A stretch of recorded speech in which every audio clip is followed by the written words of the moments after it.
Friends, welcome to Navmoni school Jamnagar. आज हम पढ़ेंगे स्टैंडर्ड 7th, उसमें वसंत, चैप्टर नंबर 15 नीलकंठ। चलिए फ्रेंड्स, तो नीलकंठ यानी कि जिसका कंठ नीला होता है उसे नीलकंठ कहते हैं। एक है हमारे भगवान शंकर है और दूसरा है जो मोर। मोर को भी नीलकंठ यानी कि उनका कंठ है नील है, इसलिए उसे नीलकंठ भी कहा जाता है। तो चलिए इस चैप्टर में देखते हैं कि क्या नीलकंठ के बारे में बताया गया है। उस दिन एक अतिथि को स्टेशन पहुंचाकर मैं लौट रही थी कि चिड़ियों और खरगोशों की दुकान का ध्यान आ गया और मैंने ड्राइवर को उसी ओर चलने का आदेश दिया।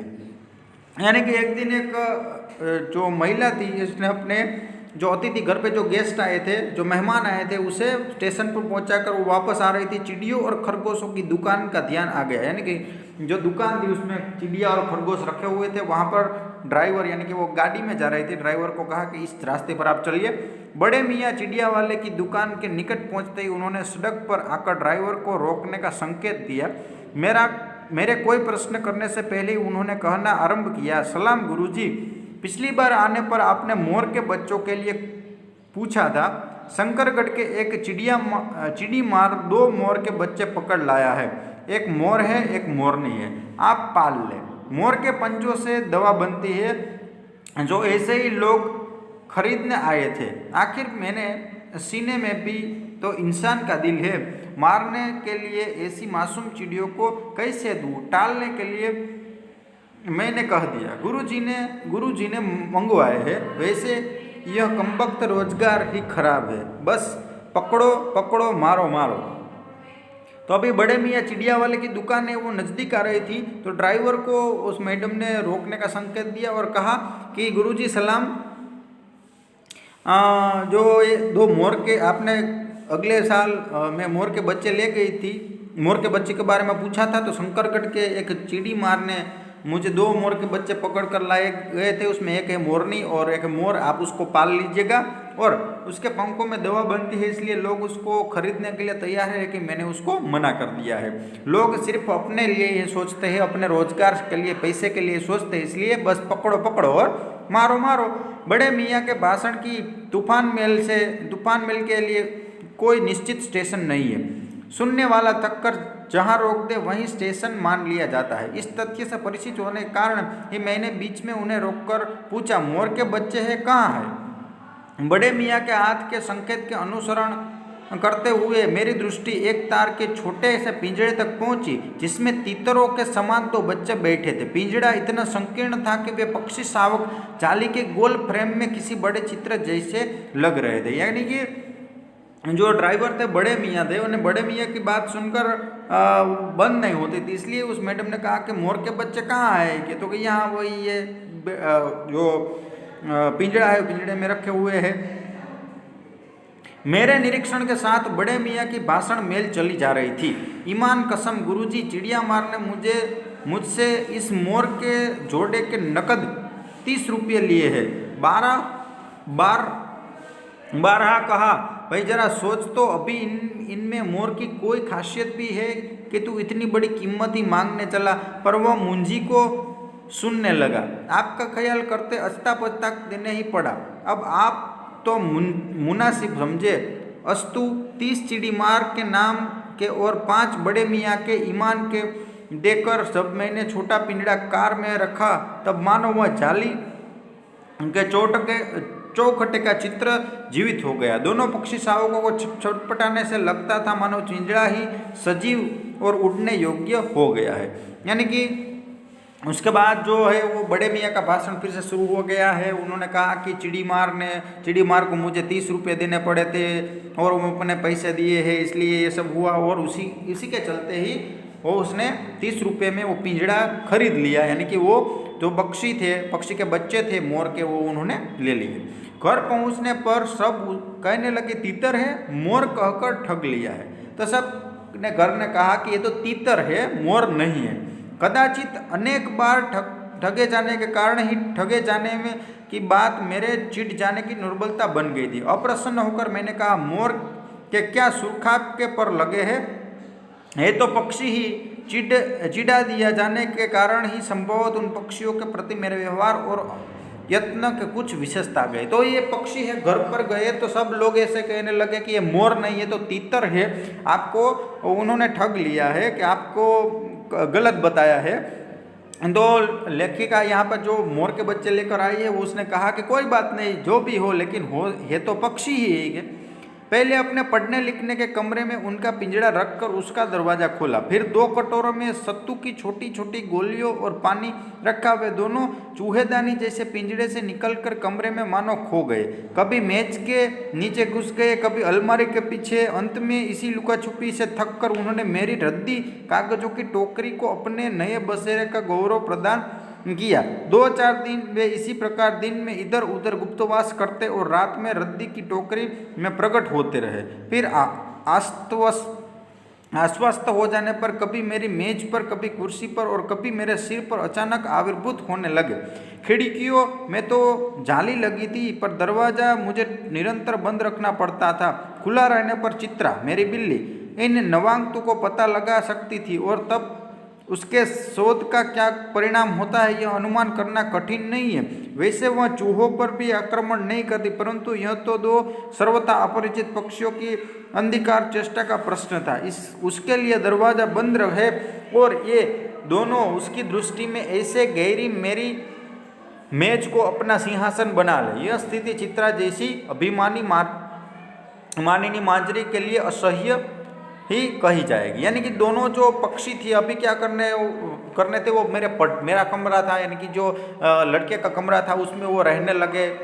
क्या किया कि एक में 2 कटोरी ली, एक में सत्तू डाला, सत्तू की गोलियां डाली और एक में पानी डाल दिया। फिर दोनों जो छोटे छोटे बच्चे थे अभी ये मोर के, वो क्या करने लगे, इधर उधर छुपने लगे, एक जगह से इधर से उधर छुपने लगे। और रात में यानी कि जब उसे नींद आती थी तो रद्दी की टोकरी में आकर सो जाते थे।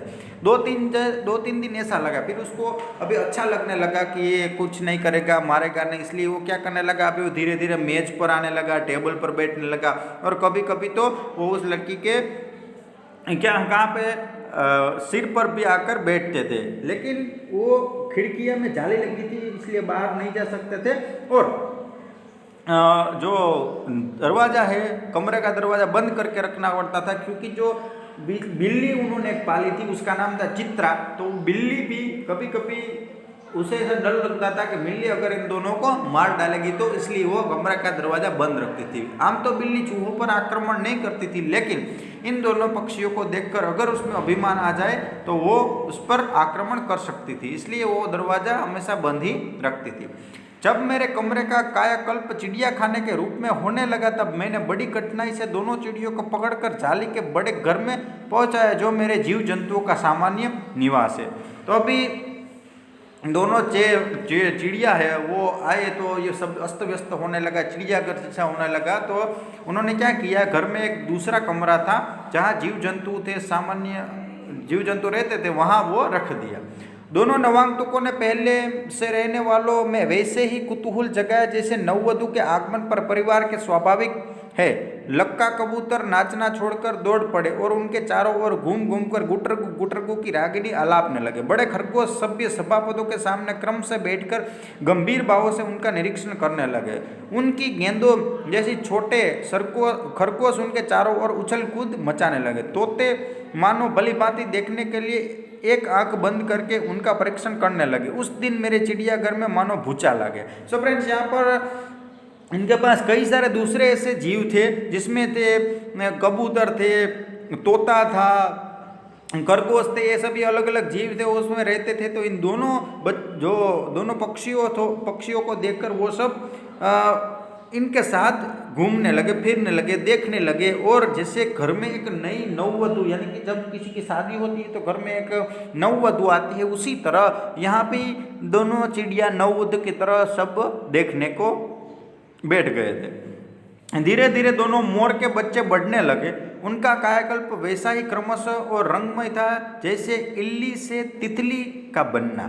यानी कि धीरे धीरे वो मोर के बच्चे अभी बड़े बनने लगे हैं, और जो तितली जैसे छोटी होती है बड़ी होती उसी तरह मोर के बच्चे भी बड़े बढ़ने लगे। मोर के सिर की कलगी और सघन ऊंची तथा चमकीली हो गई, चोंच अधिक बंकिम और पैनी हो गई, गोल गोल आंखों में इंद्रनी की नीलाभ द्युति झलकने लगी, लंबी नील हरित ग्रीवा की हर भंगिमा ने छुप छाही तरंगे उठने गिरने लगी। दक्षिण वाम दोनों पंखों में सलेटी और सफेद आलेखन स्पष्ट होने लगे। पूंछ लंबी हुई और उसके पंखों पर चंद्रिकाओं के इंद्रधनुषी रंग उद्दीप्त हो उठे।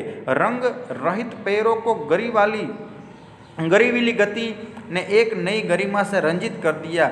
उसका गर्दन ऊंची कर देखना, विशेष भंगी के साथ उसे नीचे कर दाना चुगना, पानी पीना, टेढ़ी कर शब्द सुनना आदि क्रियाओं में से सुकुमारता और सौंदर्यता उसका अनुभव देखकर ही किया जा सकता है कि गति का चित्र नहीं आंका जा सकता। तो अभी मोर है फ्रेंड्स, वो बड़े होने लगे, तो मोर के सिर के ऊपर कलगी आने लगी, और वो अभी उनकी जो सिर है वो ऊंचा होने लगा, चमकीला होने लगा, उसके आंखें वो भी बढ़ने लगी, उसकी जो ग्रीवा है, ग्रीवा यानी गर्दन, वो भी नीले कलर की होने लगी। धीरे धीरे उसके जो पंख होते हैं वो भी बढ़ने लगे, उसमें सफ़ेद और स्लेटी रंग है वो उसका आलेखन होने लगा। उसकी पूंछ है उसमें भी पंख आने लगे, इंद्रधनुषी रंग के पंख है उसके पूंछ में आने लगे। ऐसे धीरे धीरे वो दाना चुगने लगा, पानी पीने लगा। सो ये सब प्रक्रिया धीरे धीरे बढ़ने चली गई, और मोर अब बढ़ते जा रहा है, यानी बड़े होते जा रहे हैं। मोरनी का विकास मोर के समान चमत्कारिक तो नहीं हुआ, परंतु अपनी लंबी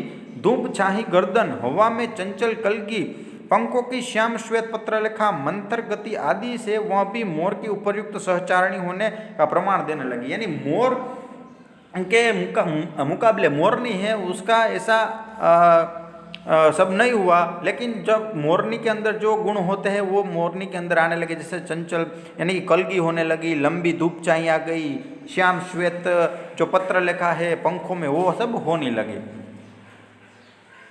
नीलाभ ग्रीवा के कारण मोर का नाम रखा गया नीलकंठ, और उसकी छाया के समान रहने के कारण मोरनी का नामकरण हुआ राधा। तो जो मोर था उसका नाम था नीलकंठ, और जो मोरनी था उसका नाम था राधा। मुझे स्वयं ज्ञात नहीं है कि कब नीलकंठ ने अपने आप को चिड़ियाघर के निवासी जीव जंतुओं को सेनापति और संरक्षक नियुक्त कर लिया। सवेरे वही सब खरगोश, कबूतर आदि की सेना एकत्र कर उस और ले जाता जहाँ दाना दिया जाता है, और घूम कर मानो सबकी रखवाली करता रहता। किसी ने कुछ गड़बड़ की और वह अपने तीखे चंचू प्रहार से उसे दंड देने दौड़ा। यानी कि कब पता ही नहीं चला कि अभी मोर है इतना बड़ा हो गया, नीलकंठ इतना बड़ा हो गया कि इन सभी जो जीव जंतु का सेनापति और संरक्षक बन गया। सवेरे सवेरे जब दाना चुगने का समय आता है तो वो उसकी रखवाली करता है, और कोई अगर गड़बड़ करता है या फिर अगर कोई शरारत करता है तो वो अपने चांच से उस पर प्रहार भी करता था। खरगोश के छोटे बच्चों को वह चोंच से उनके कान पकड़कर ऊपर उठा लेता था, और जब तक वे आर्तक्रदन न करने लगते उन्हें अधर में लटकाए रखता। कभी कभी उसकी पैनी चोंच से खरगोश के बच्चों का कर्णवेद संस्कार हो जाता था, पर वे फिर कभी उसे क्रोधित होने का अवसर न देते थे। दंड विधान के समान ही उन जीव जंतुओं के प्रति उसका प्रेम भी असाधारण था। प्रायः वह मिट्टी में पंख फैलाकर बैठ जाता, और सब उसकी लंबी पूंछ और सघन पंखों के छुओल के साथ खेलते रहते। यानी खरगोश के बच्चों को मोर क्या करता है, तो सब खरगोश के बच्चों को कान पकड़कर ऊंचा कर देता। कभी कभी तो खरगोश के बच्चों के कान है उसका कान भी टूट जाता, कर्णवेद यानी टूटना। और सभी जो जीव जंतु थे उस पर उसके साथ मिट्टी में खेलते थे, और लुका छुपी का खेल भी खेलते थे। किसी स्थिति में एक सांप जाली के भीतर पहुंच गया। सब जीव जंतु भागकर इधर उधर छिप गए, केवल एक शिशु खरगोश सांप की पकड़ में आ गया। निकलने का प्रयास में सांप ने उसका आधा पिछला शरीर तो मुंह में दबा रखा था, शेष आधा जो बाहर रहा था उससे चींची का स्वर भी इतना तीव्र नहीं निकला सकता कि किसी को स्पष्ट सुनाई दे सके। नीलकंठ दूर ऊपर झूले में सो रहा था कि उसी के चौकन कानों ने उस मंद स्वर की व्यथा पहचानी, और वह पूछ पंख समेट कर सर से एक झपट्टे में नीचे आ गया संभवतः अपनी सहज चेतना से ही उसने समझ लिया कि सांप के फन पर चोंच मारने से खरगोश भी घायल हो सकता है।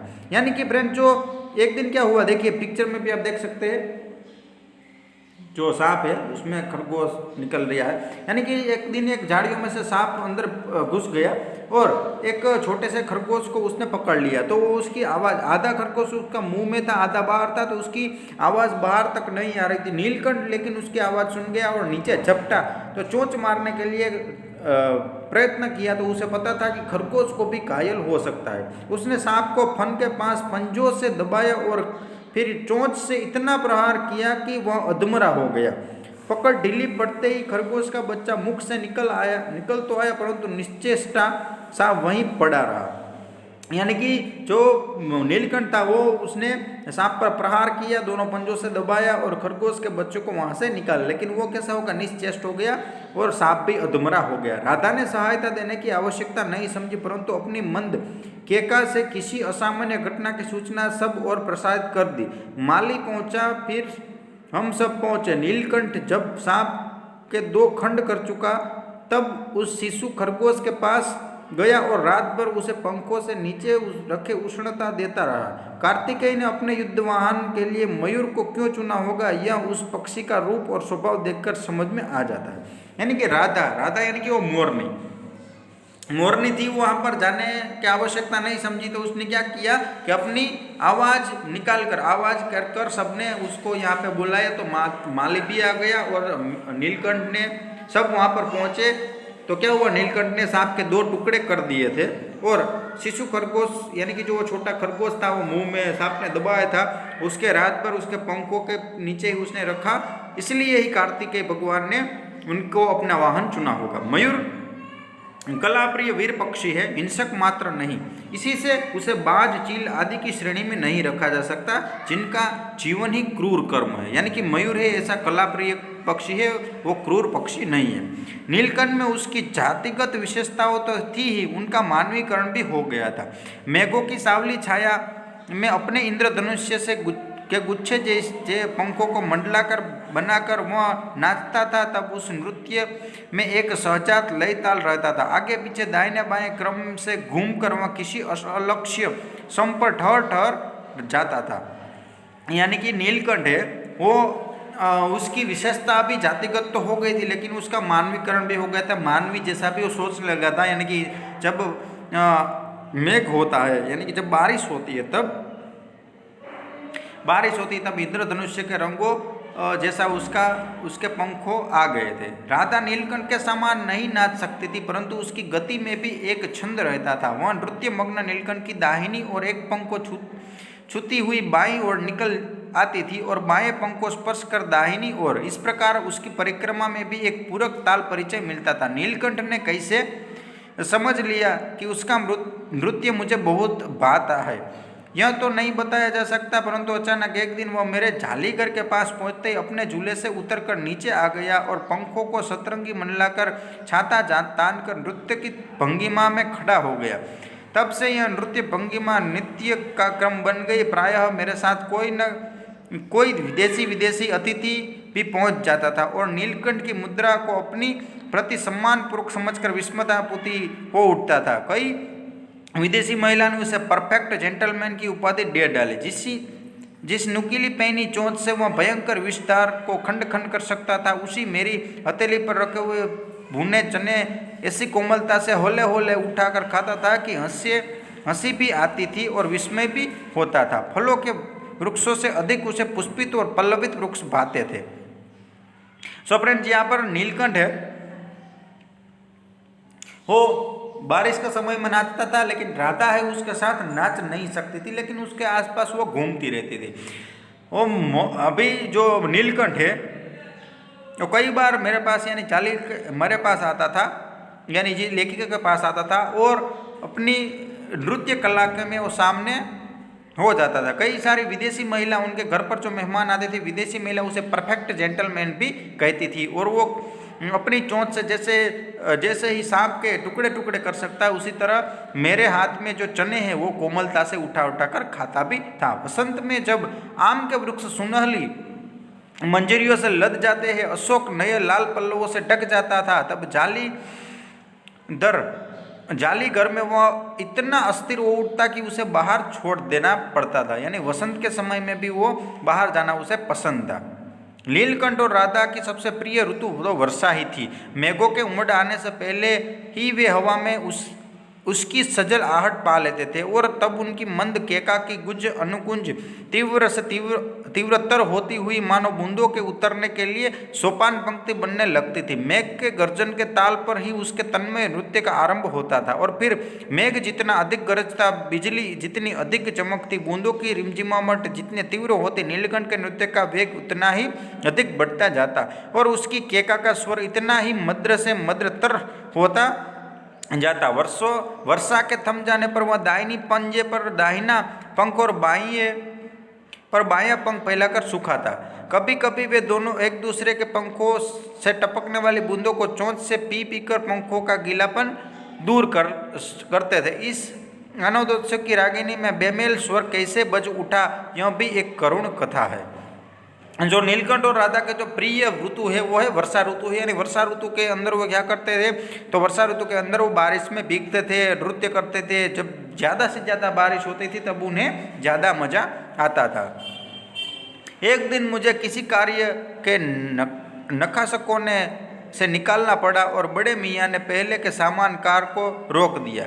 इस बार किसी पिंजरे की ओर नहीं देखूंगी, यह संकल्प करके मैंने बड़े मियाँ की विरल दाढ़ी और सफ़ेद डोरे के कान में बंदी ऐनक को ही अपने ध्यान को केंद्र बनाया। पर बड़े मियाँ के पैरों के पास जो मोरनी पड़ी थी उसने अनदेखा करना कठिन था। मोरनी राधा के समान ही थी। उसके मूंज से बंधे दोनों पंजों की उंगलियां टूटकर इस प्रकार एकत्रित हो गई थी कि वह खड़ी ही नहीं हो सकती थी। फिर से एक दिन क्या हुआ कि वो नखासकों ने कई जो एक मोरनी थी उसको निकाल दिया होगा, उसके पैर निकाल दिए होंगे। तो उसने सोचा कि इस बार तो मैं बड़े मियाँ की ओर नहीं देखूंगी। फिर भी वो मोरनी लेकर सामने आए।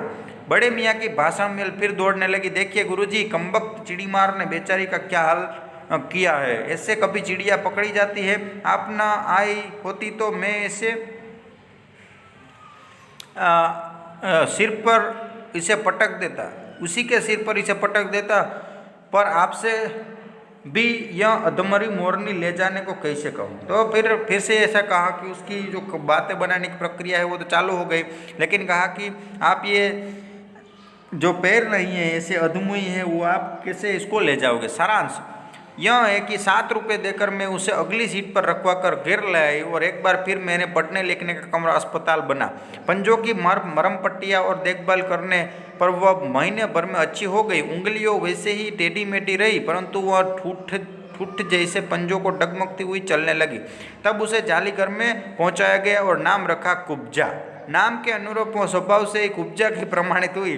तब तक नीलकंठ और राधा साथ रहते थे, अब कुब्जा उन्हें साथ देखते ही मारने दौड़ती। चाँच से मार कर उसने राधा की कल की नोच डाली, पंख नोक डाले। कठिनाई यह थी कि नीलकंठ उससे दूर भागता था और वह उसके साथ रहना चाहती थी। न किसी जीव जंतु से उसकी मित्रता थी, न वह उसकी नीलकंठ के समीप आने चाहती थी। उसी बीच राधा ने 2 अंडे दिए जिनको वह पंखों से छिपाई बैठी रहती थी। पता चलते ही कुब्जा ने चोंच मार कर राधा को ढकेल दिया और फिर अंडे फोड़कर टूट जैसे पैरों से सब और छितरा दिया। यानी कि जो फ्रेंड्स अभी 7 रुपये देकर वो मोरनी थी उसने खरीद ली, घर में आकर उन्होंने उसकी देखभाल की, उसका नाम कुब्जा रखा। लेकिन वो कुब्जा जैसी थी, वो नीलकंठ के पास ही रहना चाहती थी, लेकिन नीलकंठ उससे दूर भागता था। राधा ने एक बार अंडे दिए तो अंडे को भी उसने नोच डाले और राधा को भी मार कर उसकी कलगी भी नोच डाली थी। यानी कि जैसा उसका नाम थे वैसे उसमें गुण थे। इस कलह कोलाहल से और उससे भी अधिक राधा की दूरी से बेचारे नीलकंठ की प्रसन्नता का अंत हो गया। यानी कि जो एक कुब्जा का जो वर्तन था उससे वो राधा से दूर ही रहते थे। नीलकंठ दूर रहता था। कई बार वह जाली के घर से निकल भागा। एक बार कई दिन भूखा प्यासा आम की शाखाओं में छिपा बैठा रहा, जहाँ से बहुत पुचकाकर मैंने उतारा। एक बार मेरी खिड़की का शेड पर छिपा रहा। यानी कि अभी वो कुब्जा से इतना परेशान हो गया था कि वो चाली से बाहर भी जाने लगा था। मेरा दाना देने जाने पर वह सदा की भांति पंखों को मंडलाकर बनाकर खड़ा हो जाता था, पर उसकी चाल में थकावट और आंखों में एक शून्यता रहती थी। अपने अनुभवहीनता के कारण मैं ही आशा करती कि थोड़े दिन बाद सब में मेल हो जाएगा। अंत में 3-4 मास में उपरांत एक दिन सवेरे जाकर देखा कि नीलकंठ पूंछ पंख फैलाए धरती पर उसकी प्रकार बैठा हुआ है, जैसे खरगोश के बच्चों को पंखों में छिपाकर बैठता। मेरे पुकारने पर भी उसके न उठने का संदेह हुआ। यानी कि एक दिन फ्रेंड्स क्या हुआ कि अभी जो नीलकंठ था वो थक गया था, उसे ऐसा मजा नहीं आ रहा था क्योंकि कुब्जा के कारण, कुब्जा है वो उसे दूसरे के साथ घुल मिलने दे रही थी, इसलिए कि लेखक को लगा कि 3-4 मास में ये सब ठीक हो जाएगा। लेकिन एक दिन वो खरगोश के बच्चों के साथ खेल रहा था और ऐसे ही बैठा हुआ था पंखे फैलाए, तो उसे लेखक ने पुकारा, फिर भी वो उठा नहीं। वास्तव में नीलकंठ मर गया था। क्यों का उत्तर तो आप तक नहीं मिल सका है। न उसकी कोई बीमारी हुई, न उसके रंग बिरंगे पंखों में स्तंभक जैसे शरीर पर किसी चोट का चिन्ह मिला। मैं अपने साल में लपेटकर उसे संगम ले गई। जब गंगा की बीच धारा में उसे प्रवाहित किया गया, तब उसके पंखों की चंद्रिकाओं से बिंदित प्रतिबिंदित होकर गंगा का चौड़ा पाट एक विशाल मयूर के समान तरंगित हो उठा। नीलकंठ के न रहने पर राधा को निश्चेष्ट सी कई दिन कोने में बैठी रही। वह कई बार भागकर लौट आया था, अतः वह प्रतीक्षा के भाव से द्वार पर दृष्टि लगाए रहती थी। पर कुब्जा ने कोलाहल के साथ खोज ढूंढ आरंभ की। खोज के क्रम में वह प्रायः जाली का दरवाजा खुलते ही बाहर निकल आती थी और आम, अशोक, कचनार आदि की शाखाओं में नीलकंठ को ढूंढती रहती थी। एक दिन आम से उतर ही रही थी कि कजली स्पेशन कुत्ती सामने पड़ गई। स्वभाव के अनुसार उसने कजली पर भी चोंच का प्रहार किया। परिणतः कजली के 2 दांत उसकी गर्दन में लग गए। इस बार उसका कल कोलाहल और द्वेष भरा प्रेम भरा जीवन बचाया न जा सका, परंतु इन 3 पक्षियों ने मुझे पक्षी प्रकृति की विभिन्नता का जो परिचय दिया है वह मेरे लिए विशेष महत्व रखता है। राधा प्रतीक्षा में ही दुबली है। आषाढ़ में जब आकाश मेघाच्छन्न हो जाता है, तब वह कभी ऊंचे झूले पर और कभी अशोक की डाल पर अपनी केका को तीव्रतर उस करके नीलकंठ को बुलाती रहती है। तो फ्रेंड्स यहाँ पर देखिए, राधा भी नीलकंठ के लिए प्रतीक्षा करते हैं कि नीलकंठ कभी तो कभी आएगा, कभी न कभी आएगा। कुब्जा भी ऐसी करती है, कुब्जा भी नीलकंठ को ढूंढती है, लेकिन वो एक दिन पेड़ों से नीचे उतरती थी तो अस्तियन कुत्ती थी, अल्सेशियन कलजी नाम की कजली नाम की कुत्ती थी। वो कुत्ती वहाँ पर बैठी थी, तो नीलकंठ को ढूंढने में कुब्जा वहाँ पर आई, तो उसने उसके स्वभाव के अनुसार उसको चोंच मारी। तो कुत्ती ने क्या किया, उसको 2 दांत उसकी गर्दन में रख दिए, उसको काट लिया, तो वो वहाँ पे मर गई। लेकिन राधा अभी भी नीलकंठ की परीक्षा में दुबली पतली हो गई और नीलकंठ आएगा ऐसा वो सोचकर आषाढ़ के महीने में आकाश में देखती रहती है। तो इस प्रकार महादेवी वर्मा जी ने सोचा कि कैसे पक्षी में भी ऐसा प्रेम होता है। चलिए प्रश्न अभ्यास में प्रश्न है वो ऊपर में आपको पता चल जाएगा फ्रेंड्स। निबंध से आगे तो ये भी आपको सिर्फ रेखा चित्र, निबंध से आगे इसमें बताना है कुछ नहीं है। दूसरा अनुमान और कल्पना, सिर्फ अनुमान करना है आपको। उसके बाद भाषा की बात देखते हैं। रूप शब्द से कुरूप, स्वरूप, बहुरूप आदि शब्द बनते हैं। इसी प्रकार नीचे लिखे शब्दों को अन्य शब्द में गंध, रंग, फल, ज्ञान, इसे हम रूप से कुरूप, यहाँ पे सुगंध, सुरंग ऐसे हम बोल सकते हैं, ऐसे कर सकते हैं। फल तो फलादि, अज्ञान, ऐसे शब्द बन सकते हैं। विस्मय मुक्ति शब्द विस्मय और अभिभूत शब्द 2 शब्द के योग से बना हुआ है। इस विस्मय के य के साथ अभिभूत के अ मिलने से या हो गया। अ आदि वर्ण है, ये सभी वर्ण ध्वनियों में व्याप्त है। व्यंजन वर्णों में इसके योग का स्पष्ट रूप से देखा जा सकता है, जैसे क वत्ता अ और बराबर क इत्यादि। अ की मात्रा के चिन्ह अ से आप परिचित है। अ की भांति किसी शब्द में आ के भी जुड़ने से अकार की मात्रा ही लगती है, जैसे मंडल प्लस आकार, तो मंडलाकार। मंडल और आकार की संधि करने पर मंडलाकार शब्द बनता है और मंडलाकार शब्द का वियोग करने पर मंडल और आकार दोनों अलग होते हैं। नीचे दिए गए शब्दों की संधि विग्रह कीजिए, जैसे सिनील और आप, नीलाभ, नवांगतुंग, नवांगतुंग, सिंहासन, सिंह और आसन, मेघाच्छल, मेघ और आच्छन, ऐसे आप लिख सकते हैं कुछ करने को। फ्रेंड्स आप कुछ कीजिएगा इसमें। तो चलिए अपने इस चैप्टर को कंप्लीट करिए, वीडियो को देखते रहिएगा। Thank you.